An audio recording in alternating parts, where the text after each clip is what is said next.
오늘은 역대상 1장에서 2장 다뤄드리도록 하겠습니다.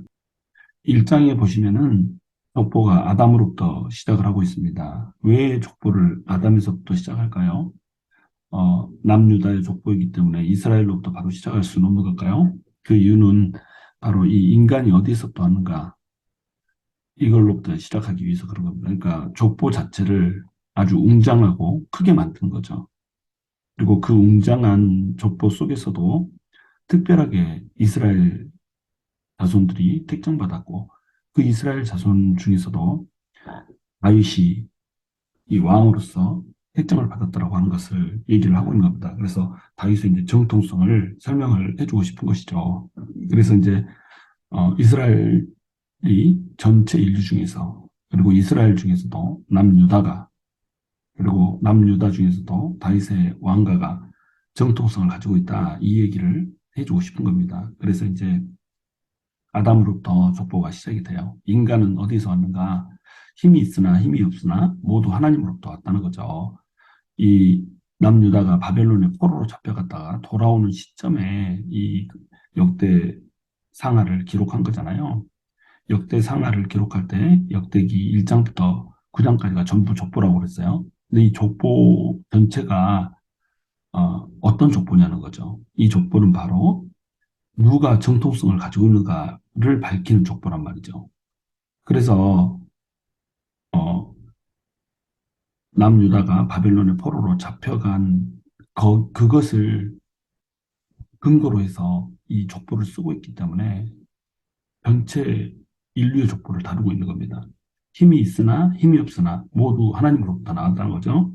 힘이 없어서 타민족에게 짓밟혔어도 인류의 근원이 무엇인지를 바로 아는 민족이 바로 이스라엘 민족이라고 하는 것이죠. 우리를 짓밟았던 바벨론, 뭐 아수르 이런 제국들은 사실은 힘이 있고 강하지만 하나님을 알지 못하고 인간이 어디서부터 왔는지를 알지 못하는 족속이라고 하는 거죠. 그 세상과 인간을 창조하신 하나님, 바로 그분이 우리 하나님이다. 이 얘기를 하고 싶은 거예요.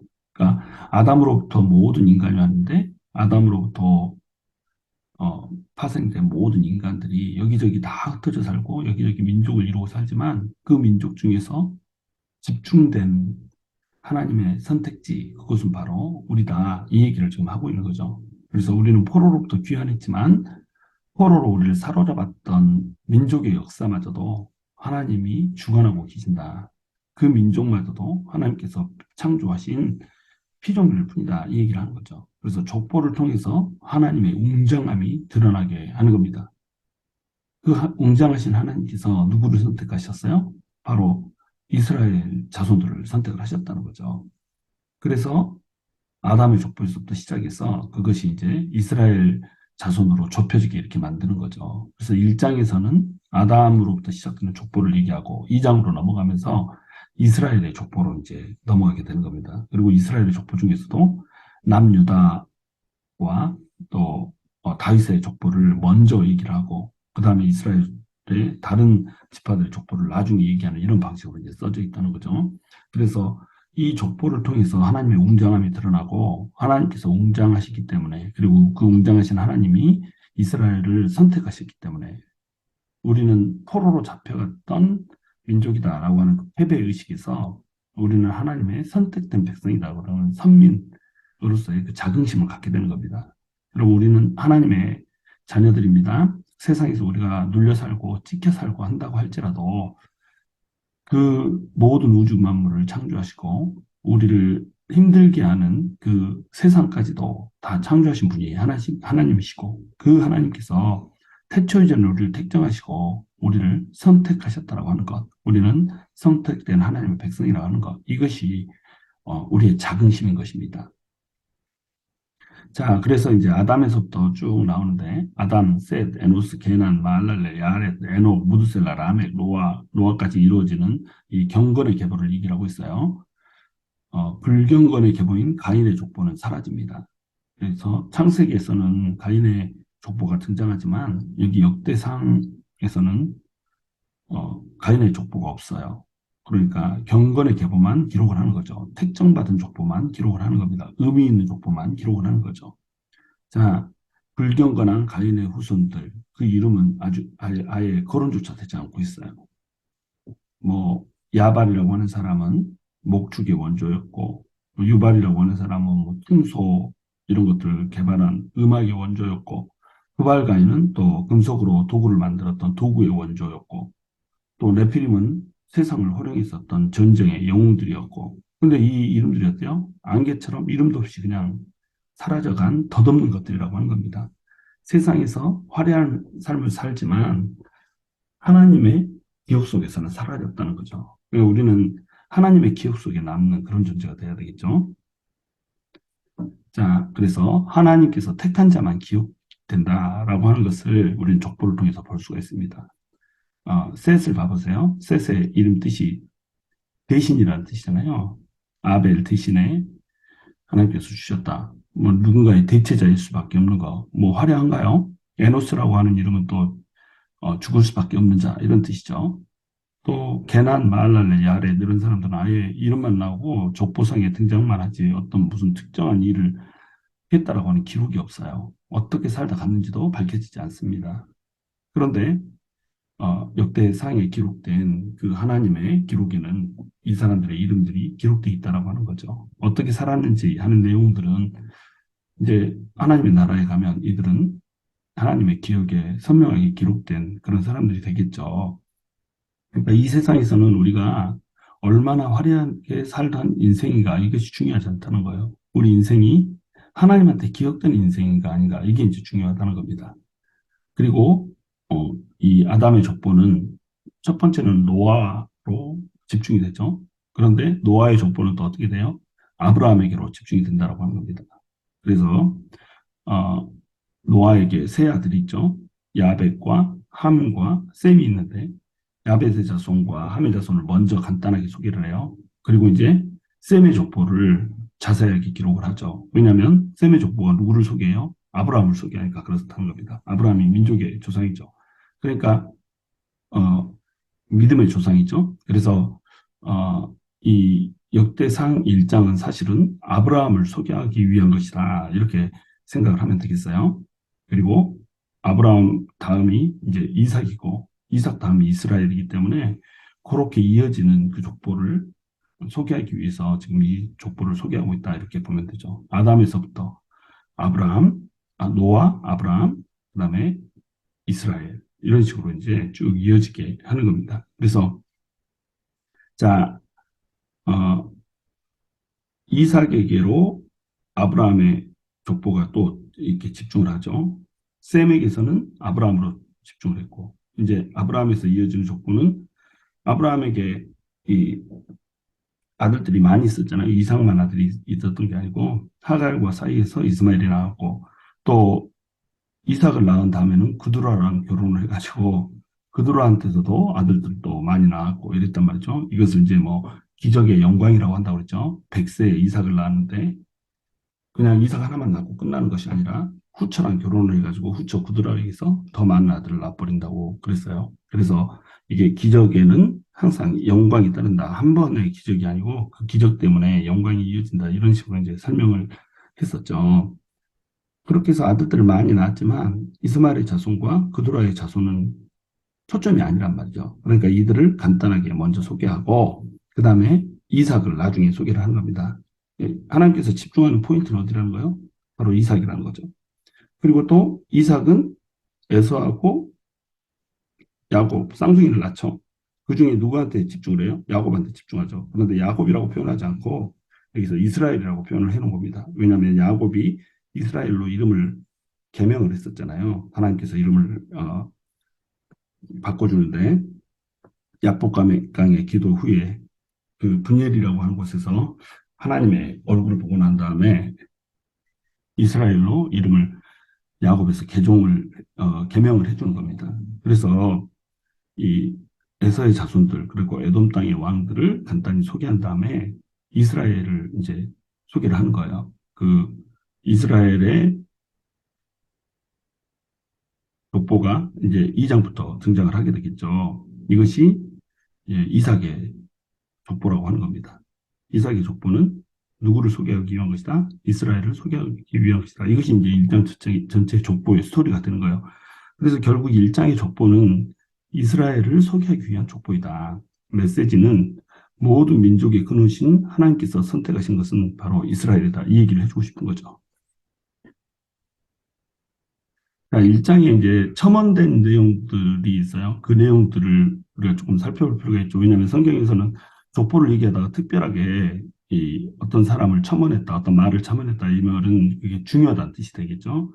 구스가 또 리무롯을 낳았으니 세상에서 첫 영걸이며 1장 10절에 이렇게 등장을 해요. 자, 구스는 함의 첫째 아들이죠. 노아에게 세 아들이 있는데 셈과 야벳과 함이 있어요. 그 함의 첫째 아들이 이제 구스입니다. 근데 구스가 니무롯을 낳았죠. 근데 이 니무롯이 아수르로 가서 처음 정착을 하게 되는 겁니다. 나중에 이제 아수르라고 하는 사람이 태어나서 그 사람들이 그 셈의 족속 중에서 아수르라고 하는 사람이 가가지고 이제 아수르를 또 세우고 이러긴 하지만 처음 아수르를 가서 아수르에 성읍을 쌓았던 사람은 바로 니무롯인 거예요. 그러니까 그 사람이 이제 구스의 아들인 거죠. 그리고 이 사람은 첫 영걸이다 이렇게 나와 있어요. 자, 그러니까 아수르에는 함의 아들 구스의 그 아들 리무르스 피가 섞인 거죠. 이것이 이제 북이스라엘을 망하게 했던 아수르의 조상이 되는 겁니다. 그러면 북이스라엘을 망하게 했고 또 첫 영걸이라고 불렀던 그 리무르스는 지금 어디 있냐 이거죠.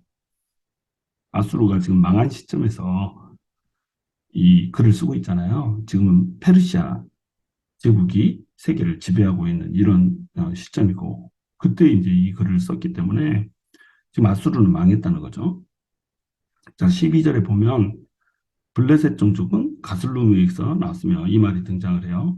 블레셋 족속은 가슬루미에서 나왔다는 말을 특별히 또 해주고 있는 겁니다. 이 가슬루임은 누구냐면 함의 둘째 아들이 미스라임이고 미스라임의 여섯 번째 아들이 가슬루임이에요. 그런데 블레셋 종족이 바로 이 가솔루임에서 나왔다 이렇게 얘기를 하고 있죠. 가나안 족속이 아니에요. 그러니까 어, 이 가나안 족속이 아니므로 블레셋 족속은 사실은 가나안 땅에 살고 있지만 그 진멸의 대상은 아니었죠. 가나안 족속만 진멸의 대상이었기 때문에. 그런데 이 블레셋 종족이 그래서인지 그 최후에까지 남아가지고 굉장히 이제 이 이스라엘을 괴롭혔던 겁니다. 특별히 이제 다윗 시대에 다윗의 최대 정적이 이제 블레셋이라고 할 수 있죠. 그런데 이스라엘을 그렇게 괴롭혔던 블레셋은 지금 어디 있냐는 거예요. 특별하게 이렇게 기록될 정도로 어떤 한 역사의 이 포인트를 찍었던 사람들이 지금은 이제 존재하지 않는 거죠. 19절 하나의 이름을 벨렉이라 했으니 이는 그때 땅이 나뉘었으며 이렇게 돼 있죠. 벨렉을 소개하고 있습니다. 벨렉 때에 땅이 나뉘었죠. 벨렉이라고 하는 것은 나눠진다, 찢어진다 이런 뜻이 되는 거예요. 자, 벨렉의 때에 땅이 나뉘었다는 말을 왜 소개를 하고 있을까요? 이때에 바로 바벨탑을 쌓았던 겁니다. 이 흩어져서 땅에 충만하라고 이렇게 하나님께서 명령하셨고 땅에 충만하고 이 땅을 정복하고 다스리라고 하는 명령을 주셨는데 바벨탑을 쌓아놓고 그곳에서 모여 살기를 원했던 거예요. 그래서 하나님께서 이들을 흩으셨다는 거죠. 이때 땅이 아니었다 이 말은 사람들이 흩어졌다라고 하는 뜻이 될 수도 있고 또 판기아 이론이라고 들어보셨죠? 지구가 원래 하나였는데 이때에 지구의 땅이 원래 하나였던 그 모양에서 지금의 대륙들로 이렇게 쪼개졌다라고 하는 겁니다. 대륙의 이동설이죠. 그래서 대륙들을 쭉 보면은 다 붙여놓으면 하나가 되게 이렇게 이어지게 모양이 그렇게 생겼잖아요. 그것들이 이때 땅이 나눠져서 이렇게 됐다. 이런 식으로 이제 이해할 수도 있는 겁니다. 그건 이제 과학적인, 이때 일어난 과학적인 사실이다. 이렇게 뭐 우리가 딱 주장할 수는 없죠. 그러나 그렇게 추정할 수 있다는 겁니다. 하여튼 뭐 사람이 어, 흩어졌건 또 이 땅이 이제 흩어진 다음에 갈라져 가지고 잘 건너가지 못하게 했건 어떤 형태로든 이때에 바벨탑이 쌓아져 있었고 하나님께서는 이 바벨탑을 쌓았던 사람들을 흩었다는 겁니다. 이 함께 모여 살고 싶었던 사람들을 나눴다는 거죠. 이 일이 벌어졌던 것이 이제 구바벨론 제국이 되는 거예요.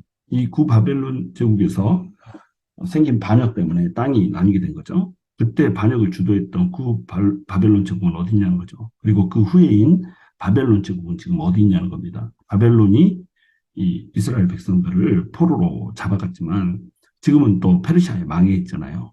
자, 그러면 바벨론 제국은 그때 그렇게 땅을 호령하면서 호화롭게 있었지만 불과 뭐 100년이 지나지 않고 그냥 사라져버린 제국이 돼버리잖아요. 자, 세상에서 화려한 것 같고 세상에서 힘이 있는 것 같지만 결국 그들의 운명은 어떻다는 거예요? 하나님의 기억 속에 기억되지 않으면 아무런 의미 없이 덧없이 사라진다고 하는 겁니다. 바로 이런 것들을 설명해 주기 위해서 약간의 이렇게 첨언을 가해 주는 거죠. 물론 그렇게 자세히 제가 설명하는 것처럼 설명하지는 않지만 거기에 그런 뉘앙스들을 집어넣어 놓고 있다고 하는 겁니다.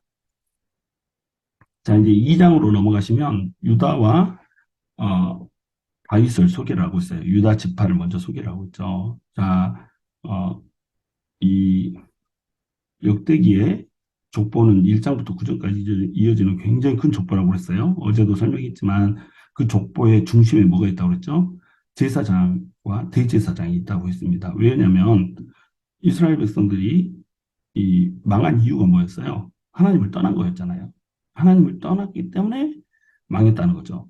그러니까 역대기 사관은 신명기 사관하고 조금 다른 것이 신명기 사관에서는 선지자적이라고 그랬어요. 그래서 너네 그렇게 살면 망한다라고 하는 얘기를 계속 얘기를 해주는 겁니다. 하나님의 계명대로 살면 축복을 받고 하나님의 계명을 벗어나서 살면 하나님의 언약을 어기고 살면 너네는 망한다. 이런 얘기를 계속 해주는 것이 바로 신명기 사건이라고 그랬죠.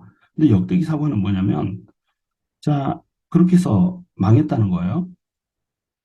당연히 하나님의 계명을 지키지 않으면 저주를 받고 또 하나님의 계명을 지키면 축복을 받는다는 겁니다. 그 메시지는 동일해요. 그런데 그렇게 해서 망했는데도 하나님께서 회복을 시켜주더라는 겁니다. 근데 회복됐으니까 그러면 우리는 이제 동일한 일이 벌어지지 않기 위해서 무엇을 하면 살아야 되는가 이것을 중심으로 쓴 것이 이제 역대기라고 그랬죠.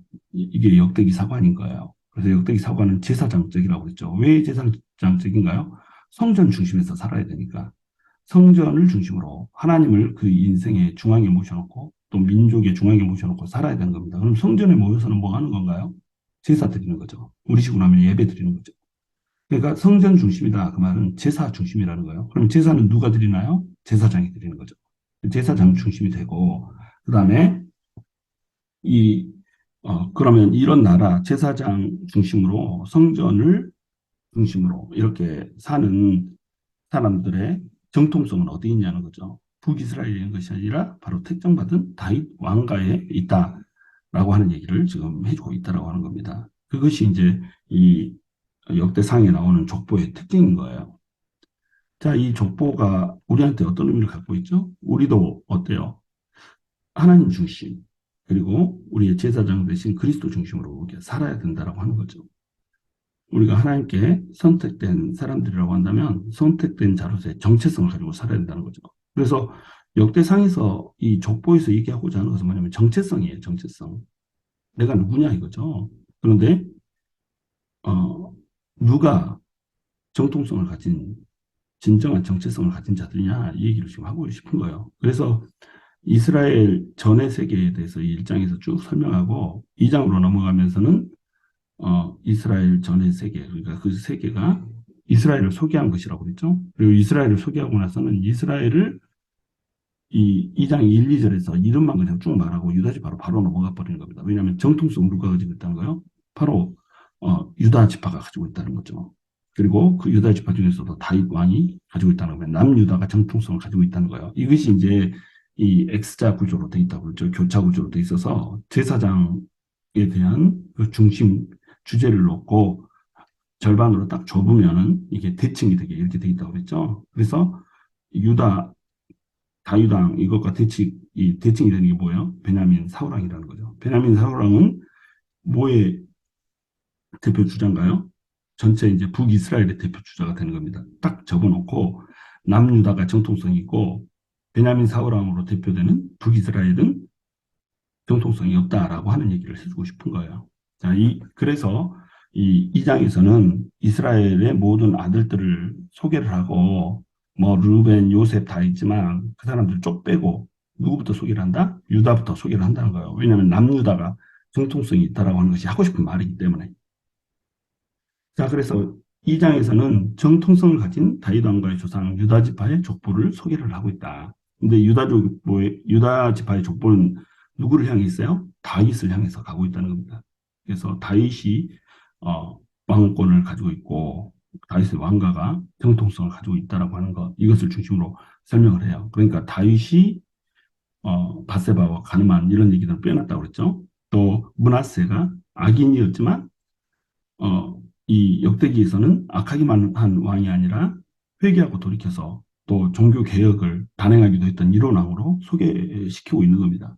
그래서 이 다윗 왕가의 죄를 범하긴 할지라도 정통성이 있는 곳이 바로 이 다윗 왕가다 이 설명을 하고 있는 거죠. 뿌리를 찾는 거죠. 그러니까 자 그런데 이 유다의 족보에 어, 5명의 아들들이 이제 소개가 되고 있습니다. 유다가 결혼한 첫 번째 아내는 가나안 사람 수아의 딸이라고 소개가 되어 있어요. 이름도 등장하지 않죠. 그 여인하고 결혼했는데 그 여인에게서 엘과 오난과 셀라가 나온 거예요. 자, 엘은 악행을 했기 때문에 여호와께서 죽였다라고 하는 말을 추가를 하고 있죠.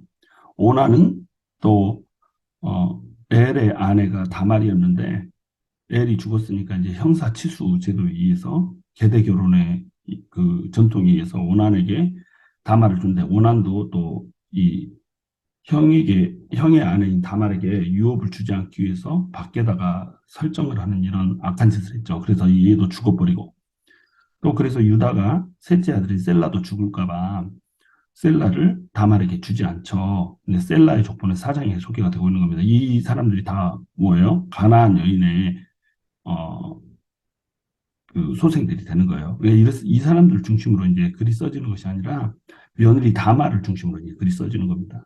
자, 이 세 아들이 있었는데 두 아들은 죽었고 마지막 아들인 셀라를 계대 결혼의 전통에 의해서 며느리인 다말에게 줘야 되는데 다말에게 주지 않죠.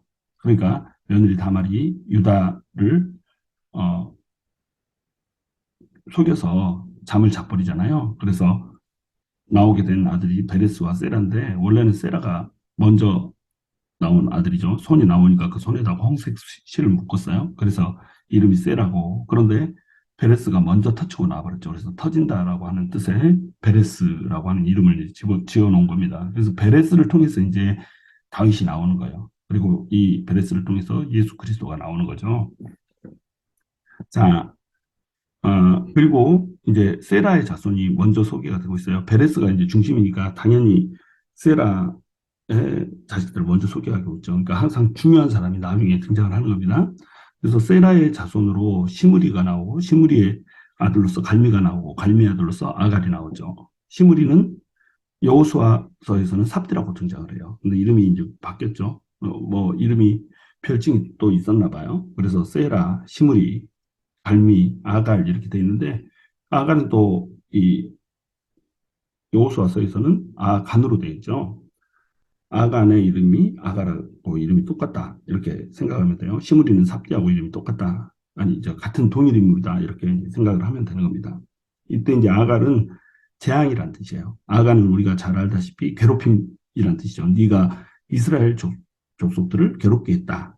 이렇게 7절에 보시면 발미의 아들은 아갈이니 그는 진멸시킬 물건을 범하여 이스라엘을 괴롭힌 자이다. 이렇게 설명을 하고 있잖아요. 자, 이 아갈이라고 하는 이름은 재앙이라는 뜻인 겁니다. 이스라엘을 괴롭힌 자이기 때문에 이름이 아간이고 그렇기 때문에 아골골짝 그 괴로움의 골짜기에서 묻혀버렸고 이게 이제 아간의 이야기죠. 근데 이 사람의 이름을 아갈로 또 소개를 해놓고 있어요. 이 아갈로 의도적으로 설명을 하는 것 같아요. 왜냐하면 아갈의 뜻이 재앙이라는 뜻이거든요.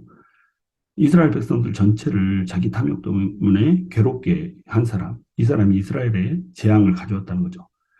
자, 유다 지파의 족보를 설명하면서 특별하게 엘이 악행을 해서 죽었다는 얘기와 아간이 이스라엘을 괴롭힌 자라고 하는 얘기, 이 얘기를 왜 집어넣어 놓고 있을까요? 엘의 악행과 아간의 행동, 이 행동은 바로 남유다가 멸망한 이유이기도 하다는 겁니다. 엘과 아간이 망했던 것이 악행 때문이었다. 남유다가 멸망한 것도 바로 악행 때문이었다. 택함을 받았어도 범죄하면 망한다는 거죠. 그런데 지금 회복이 되고 있잖아요. 회복되고 있으니까 회복된 자들의 족보를 쓰고 있잖아요.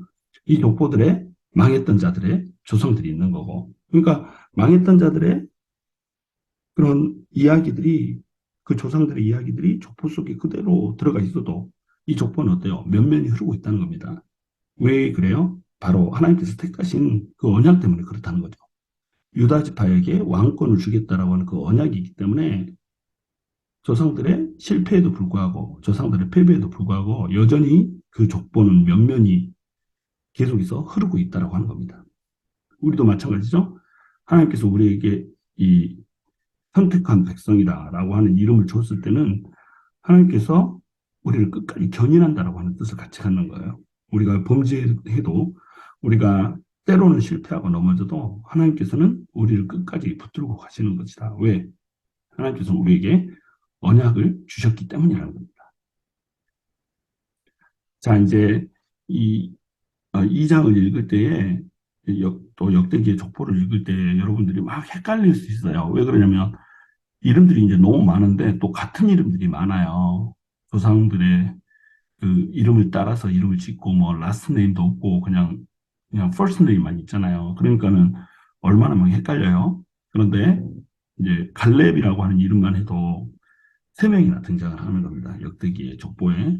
자, 어, 유다에게서 다말과 유다가 결혼해가지고 베레스하고 세라가 나오죠. 근데 이제 베레스가 다윗의 족보라고 그랬어요. 그래서 베레스한테서 헤레스가 나오고 헤레스한테서 네 명의 아들이 있는 거예요. 여라무엘, 람, 글루베 이렇게 세 명이 본처에게서 나왔고 갈렙이라고 하는 아들이 첫 자식이죠. 첩에게서 나왔고 이렇게 돼 있어요. 그리고 이 람이 이제 다윗의 계보가 되는 겁니다.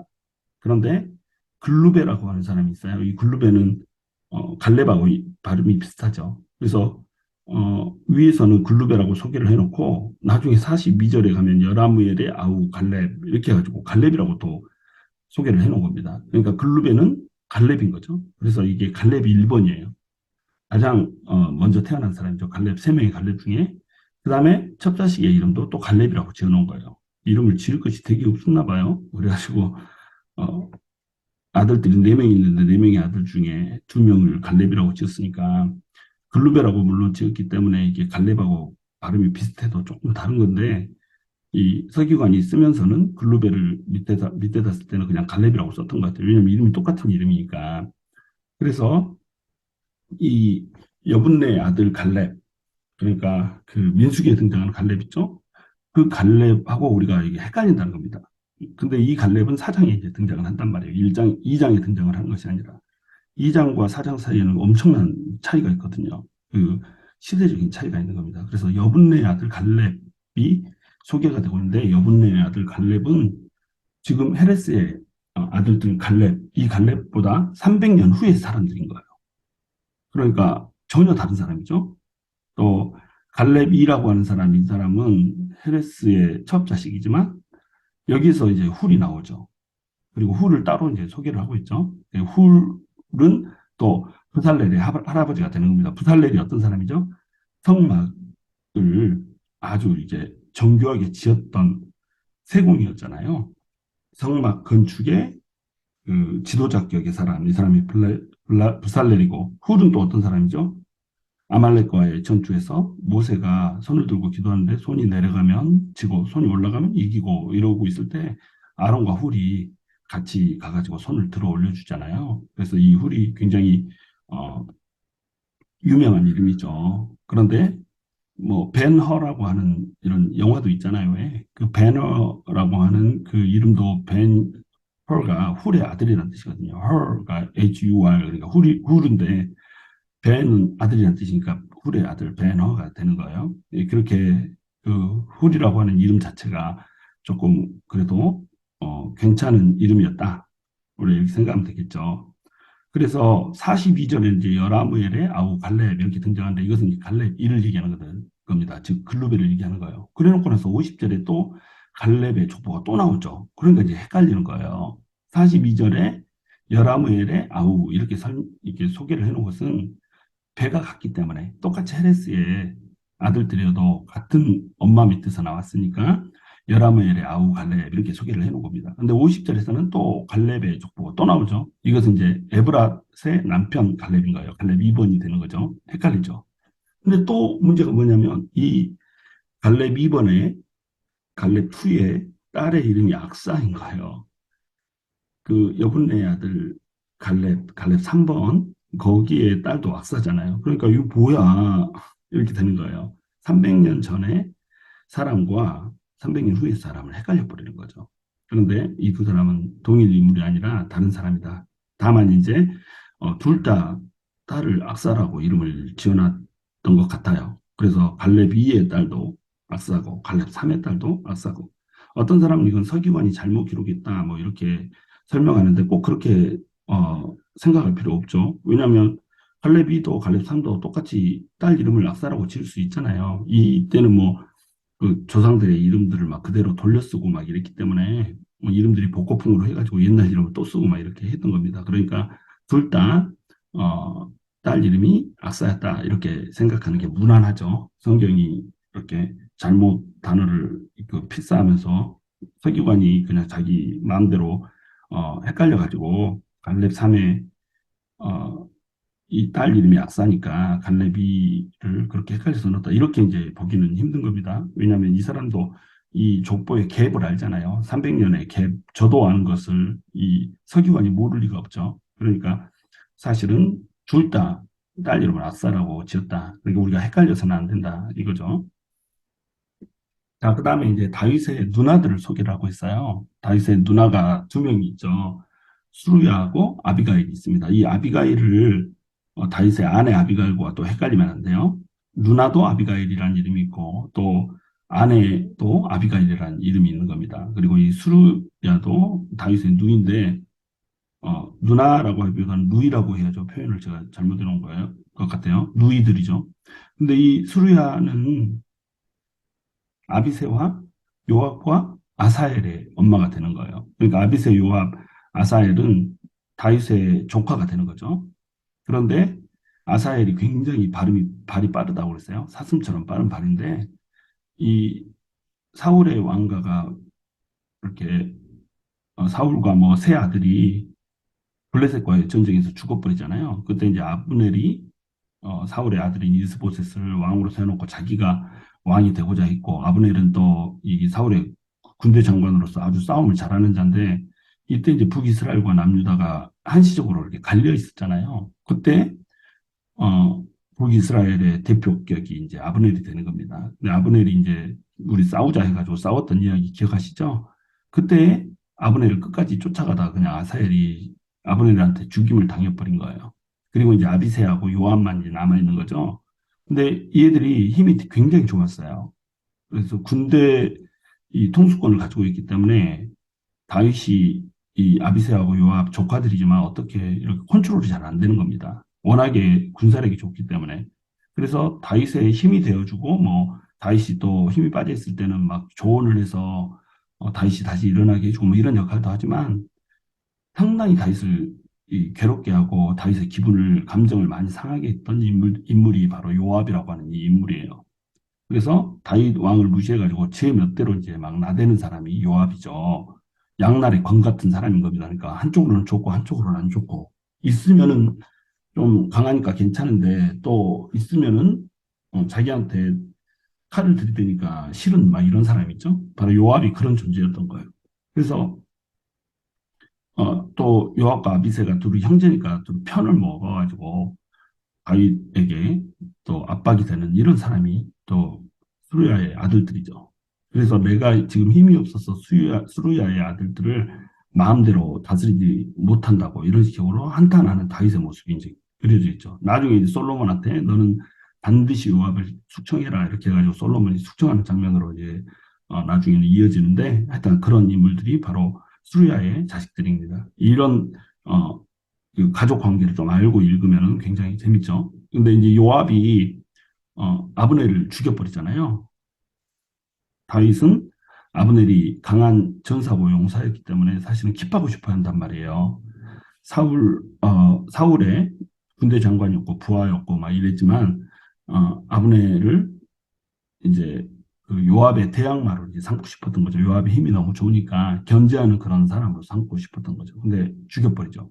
그리고 나중에 또 아마사라고 하는 사람도 죽여버려요. 아마사라고 하는 사람 이제 지금 소개합니다. 아비가일의 아들인 거예요. 자, 아비가일이 다윗의 누이인데 다윗의 누이인 아비가일이 이스마엘 족속 사람하고 결혼하는 겁니다. 아버지가 이제 예델이라고 하는 사람이죠. 그러니까 아비가일의 이 남편이 이스마엘 사람이고 이스마엘 족속이고 거기에 아들이 이제 아마사니까 약간 이제 이방의 피가 섞였잖아요. 절반짜리 이 사람이 되는 거죠. 그래서 약간 등용하는데 좀 뒤에서 밀렸던 것 같아요. 그래서 아비새 요압이 힘을 가지고 뭐 이렇게 하지만 나중에 아마사는 압살롬의 반역 때에 압살롬의 군대 장관이 돼버렸잖아요. 아마도 이렇게 이런 피줄 때문에 조금 세력 싸움에서 밀리지 않았나. 좀 다윗이 그렇게 크게 등용한 사람은 아니었을 것이다 이렇게 예측을 한 거죠. 그런데 그래서인지 압살롬이 반역 때 압살롬의 군대 장관이 돼가지고 다윗을 이제 거역하는 이런 일을 하게 되는 겁니다. 근데 이제 압살롬이 죽어버리잖아요. 그리고 나서 다윗이 이 아마사를 용서하고 요압 세력을 저지하기 위해서 요압 대신에 군사령관으로 삼아버린 거예요. 요압이 그걸 또 봐줄 리가 없잖아요. 아브넬도 그렇게 하려고 했는데 아브넬을 그냥 이 둘이 친히 할 얘기가 있다 이렇게 가지고 몰래 불려다 놓고 뭐 당당하게 싸운 것도 아니고 그냥 찔러서 죽여버리잖아요. 이게 요압이란 말이죠. 그런데 자기 대신에 누구를 군대 사령관으로 세우려고 하면 요압이 이걸 내버려 둘 리가 없죠. 그래서 세바의 난이라고 하는 이 난이 반란이 이제 이 발생을 하는데 이 반란의 진압 과정에서 요압에 의해서 무고하게 살해를 당해버리는 겁니다. 그래서 아마사를 요압이 또 죽여버리죠. 자, 이런 가족 관계들을 알고 보면은 이제 성경이 훨씬 입체적으로 보여진다고 하는 겁니다. 그 다음에 이제 네 번째 내갑 족속에 대해 이 뿌리에 대해서도 나와요. 쭉 이제 뭐 이렇게 여기 사람 이렇게 설명을 하죠. 그럼 뭐 그 그런 설명들을 거기에서 이제 그 족속들이 살았다 막 이런 건데 우리가 기억해야 되는 것은 이제 레갑 족속의 뿌리죠. 여기 야베스에 거한 석유관 족속 이렇게 해가지고 레갑의 집 주상 한마덱에서 나온 겐 족속이다 이런 식으로 소개를 해놨어요. 야베스는 길르앗 야베스하고 또 착각하면 안 돼요. 유다에도 야베스가 있는 겁니다. 그래서 이제 길르앗 야베스라고 부르는 거예요. 동네 이름이 야베스가 길르앗 쪽에 하나만 있으면 길르앗 야베스라고 부를 필요가 없죠. 야베스가 또 있으니까 길르앗 지방에 야베스 이렇게 불러주는 겁니다. 그래서 길르앗 야베스인데 이 여기에 나오는 야베스는 길르앗 야베스가 아닌 거예요. 유다 야베스죠. 베들레헴 근처에 이 야베스라고 하는 동네가 또 있었던 거예요. 그런데 여기에 살고 있는 사람들은 다 석유관 족속이란 말이죠. 석유관직이 가문 대대로 이렇게 전수되어서 내려가고 있다 이렇게 생각하면 돼요. 근데 여기에 또 네갑 족속이 이 족속이라고 얘기를 하는 거예요. 네갑의 집 조상 한마색에서 나온 겐 족속이다 이렇게 얘기를 하죠. 겐 족속이면서 또 네갑의 자손이다 이렇게 얘기를 하는 거죠. 자, 네갑의 자손은 원래 겐 족속 출신이에요. 그 조상이 이제 겐 족속이죠. 그런데 겐 족속 중에 네갑이라고 하는 사람이 있는 겁니다. 네갑이 이 낳은 아들이 누구냐면 요나답이에요. 요나답이 이제 그 자기 집안의 가훈을 세운 겁니다. 그 가훈이 뭐냐면 포도주는 절대로 마시지 않는다. 또 집도 짓지 않는다. 파종도 하지 아니한다. 포도 재배도 안 한다. 그저 장막에만 머물면서 자유롭게 유목 생활을 한다. 이렇게 한 겁니다. 왜냐하면 농사 짓고 파종하고 포도 재배하고 집 짓고 이렇게 살다 보면 하나님을 잊어버리다는 거죠. 그래서 하나님한테 전적으로 맡기고 하늘만 쳐다보면서 살겠다 이거죠. 장막 들고 이동해 가면서 그 장막에서 이 유목민으로 목축을 하면서 그냥 하나님 바라보면서 포도주도 입에 안 대고 아예 포도 재배 자체를 안 하면서 그렇게 하나님과 동행하면서 살겠다. 이렇게 이제 가훈을 세워놓은 겁니다. 그래서 이 가훈에 따라서 레갑 족속이 이스라엘 족속보다 더 이스라엘 족속답게 이렇게 살아가고 있다. 겐 족속인데 이스라엘 사람들보다 더 이스라엘 사람처럼 살아가고 있는 사람들, 이 사람들이 이제 내갑 족속이 되는 거예요. 이 내갑 족속이 나중에 이제 아주 귀한 일을 하죠. 나중에 우리 뒤편에서 보게 될 텐데, 하여튼 이 사람들이 어, 이 야베스의 그한 서기관 족속이라는 거예요. 내갑 족속은 겐 족속인데 왜 유다 지파로 소개가 되고 있는 것일까요? 이제 그것을 우리는 이제 이렇게 볼 수가 있는 겁니다. 모세의 처남이 호밥이잖아요. 그래서 호밥이 이제 모세가 너 좀 남아가지고 우리 가나안까지 길잡이가 되어 다오.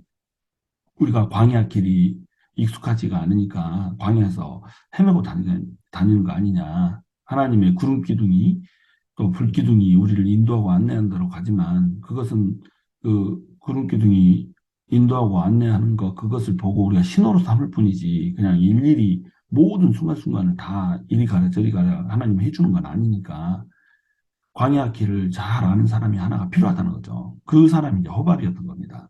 이 모세의 아내인 시포라의 이제 이 형제가 되는 거죠. 그 사람이 이제 어, 이스라엘 백성들을 안내해서 가나안 땅까지 인도를 해준 거예요. 그러면 이 땅에 가서 이제 내가 땅을 줄게 했는데 그때 준 땅이 여리고성이 되는 겁니다. 근데 여리고성은 이제 폐허가 된 곳이죠. 폐허가 된 곳인데 거기에 굉장히 기름져요. 근데 여리고에 갇혀 있으면 어떻게 되나요?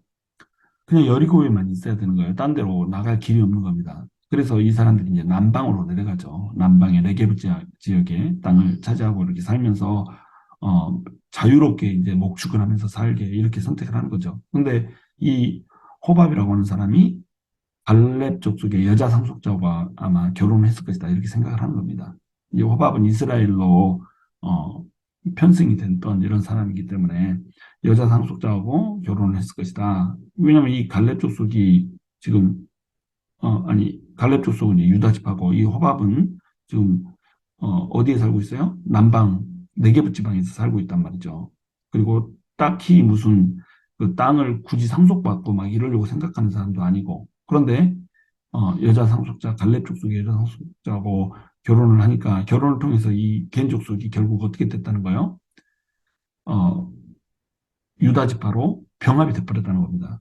그 병합된 사람이 바로 누구냐면 갈렙의 손자 살마의 자손인 거예요. 이 갈렙, 이때의 갈렙은 어떤 사람이죠? 여분네 아들 갈렙 아니죠. 이때의 갈렙은 여분나의 아들 갈렙보다 300년 앞선 갈렙이 되는 겁니다. 자, 이렇게 해서 1장, 2장을 우리가 살펴봤는데 1장, 2장에서 우리가 살펴본 내용이 뭐예요? 누구를 정통성을 가지고 소개를 하고 있냐 이겁니다. 누가 진정한 어, 남은 자냐 이 얘기를 하고 있는 거죠. 진정한 남은 자는 누구예요? 남유다라고 하는 거죠. 근데 그 남유다는 누구의 조상이죠? 누구의 후손이죠? 결국 아담의 후손이죠. 하나님께서는 이 세상 전체를 창조하신 분이다. 그런데 그 전체를 창조하신 하나님께서 아담으로부터 쭉 타고 내려오다 보면 하나님께서 특정한 사람들이 있더라는 거죠. 아담에게서 셋이 가인을 제치고 택정이 되고 또 어, 셋의 자손 중에서도 또 노아까지 많은 사람들이 있지만 노아까지 이어지고 노아의 자식들도 많았지만 또 노아에서부터 아브라함이 처음 부르심을 받고 아브라함에게도 또 어, 이스마엘의 자손이 있고 그두라의 자손이 있고 이런데도 쭉 타고 내려오면 결국 이삭을 통해서 이스라엘을 선택을 했고 그 이스라엘 중에서도 북이스라엘이 아닌 남유다를 하나님께서 선택을 하셨다는 거 하는 것 이것이 정통성 있는 백성이라고 하는 겁니다. 이 정통성을 가진 백성은 이제 어떻게 살아야 된다는가요? 하나님을 중심으로 성전을 중심으로 제사를 중심으로 예배를 중심으로 이렇게 살아야 된다고 하는 겁니다. 거룩하고 성결하게 살아야 된다는 거죠. 바로 그것을 뭘로 설명을 하고 있어요? 족보라고 하는 걸로 설명을 하고 있습니다. 우리의 뿌리가 뭐냐? 이거죠. 이 뿌리는 어디서 왔냐? 이 뿌리는 도대체 우리에게 해주고 있는 이야기가 무엇이냐? 이것을 족보를 통해서 이제 질문하고 있는 겁니다. 이 질문에 대한 답변은 뭐예요?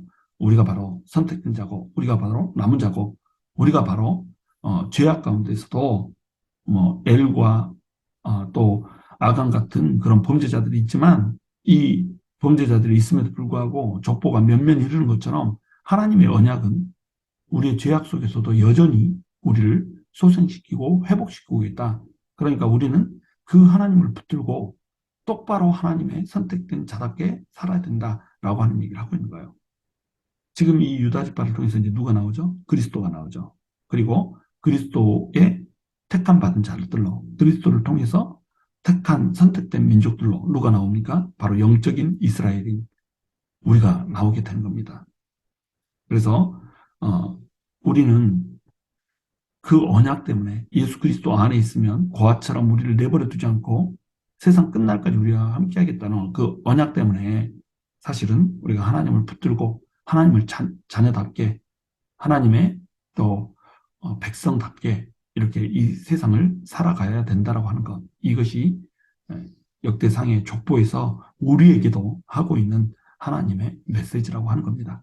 저와 여러분이 하나님의 선택된 자들답게 살아가게 되는 은혜가 있기를 주님의 이름으로 축원합니다.